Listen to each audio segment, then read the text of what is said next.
In mid-March, homes across the country will be receiving an invitation to fill out the census.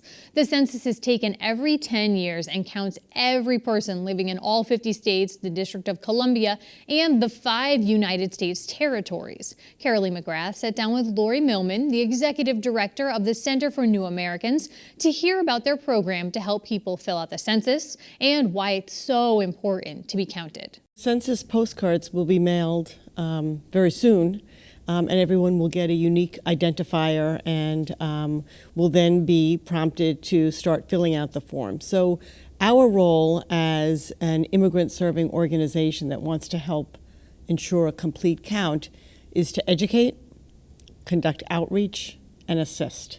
So we will teach the census in all of our classes in Greenfield and Amherst and Northampton and online. And then we will conduct outreach to people we have naturalized, who we know as new citizens should be enthusiastic about participating. And then we will hold clinics in all of our program sites to assist immigrants to fill out the form, whether by paper, by phone, or online. Okay. Why is this so important, especially with the work that you do? Great question. It's very important to have a complete count, especially of vulnerable populations, because if people are not visible, there are not services for them. So many decisions are made based on the data that is collected through the census. Funding decisions for mass health, for transportation, buses and roads, for food stamps, for funding for our classes. Our classes are free.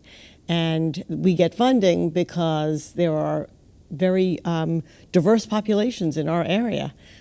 So it's very important that people are visible.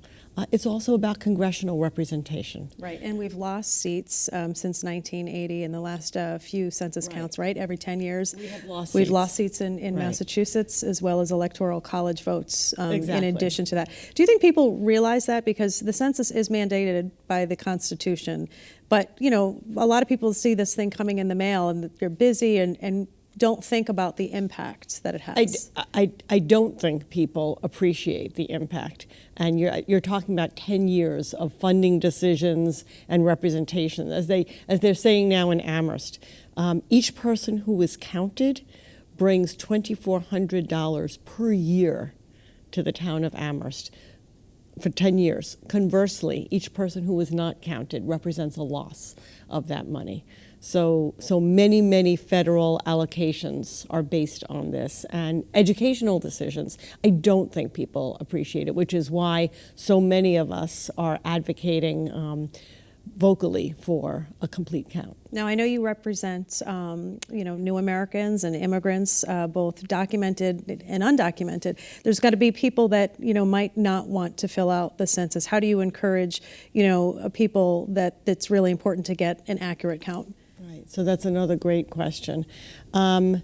We understand that in the current climate, where there's a lot of negative rhetoric about immigrants, that people will be uncomfortable, they will be afraid, and maybe disinclined to fill out the form, especially considering whatever histories they also have with governments that don't feel friendly. So what we need to do is we need to teach the census as best as we can. And we teach civics in all of our English classes. So we will teach why the census is important, what decisions are based on it, and what the confidentiality rules are. So the Constitution says that this information cannot be shared, must not be shared, is used for statistical purposes only. That being said, not all of us who work with immigrants are immigrants, and I think it's important to appreciate people's concern. So what we can do is we can teach, like we always teach civics, we teach what the consequences are, what this information is used for, and we respect people's decision. But we understand that having as complete a count as possible is what gives people power. And so we will encourage everyone who does not consider themselves at risk to fill out the form, and we will be there to help. And we will understand that people may make another decision. I think privacy is a big concern for everybody, because when you start looking through the questions that they ask, I think phone number, race, ethnicity, who pays the bills in the house, you start to say, I don't really want to answer all of these questions. Right. So you could see where people would be a little bit reluctant.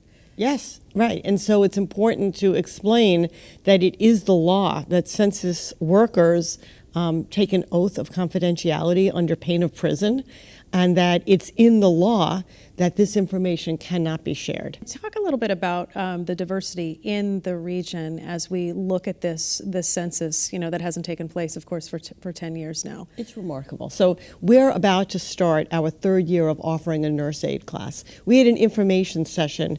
There were 8 students there representing 6 different countries. So France, Morocco, the Democratic Republic of Congo, El Salvador. There's a needs assessment that once said that the diversity in this relatively rural region is remarkable. So we, in a class of 15 students, they will represent 14 different countries, ranging from Haiti to Turkey to every conceivable country in Latin America to Thailand and China, Cambodia, Tibet. You name it, we have students from countries all over the world. And when you talk about some of the classes that you offer, teaching the census, teaching civics, just some of the basics, I mean, you can fill this out in a few different ways, correct? Yes, so this year is the first year you can actually fill the census out by paper, by phone, and online. And I think the Census Bureau has gone above and beyond to make certain it's available in multiple languages.